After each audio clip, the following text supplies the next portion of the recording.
আসসালামু আলাইকুম।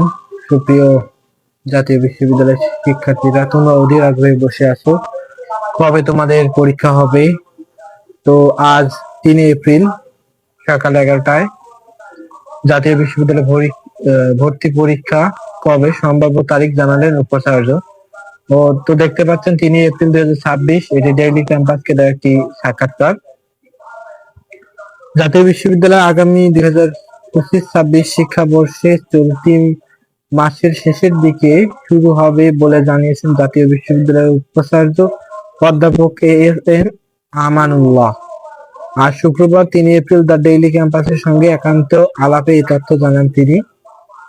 অধ্যাপক এ.এস.এম আমানুল্লাহ বলেন, জাতীয় বিশ্ববিদ্যালয় 2025-26 শিক্ষাবর্ষে ভর্তি পরীক্ষা 25 এপ্রিল একটি সম্ভাব্য তারিখ নির্ধারণ করা হয়েছে। অর্থাৎ তোমরা 25 তারিখকে কেন্দ্র করে তোমরা একটি প্রস্তুতি নাও। তোমাদের 25 তারিখ হয়তো পরীক্ষা হবে। এ বিষয়ে আলাপ আলোচনা চলছে, খুব শীঘ্রই নোটিশের মাধ্যমে জানানো হবে। তিনি গত বছরের মতো এবারও অধিভুক্ত সব কলেজের স্নাতক সম্মান শ্রেণীতে ভর্তিতে বহু নির্বাচনী প্রশ্ন এমসিকিউ পদ্ধতিতে ভর্তি পরীক্ষা অনুষ্ঠিত হবে। তো শিক্ষার্থীরা, তোমাদের এবার পরীক্ষা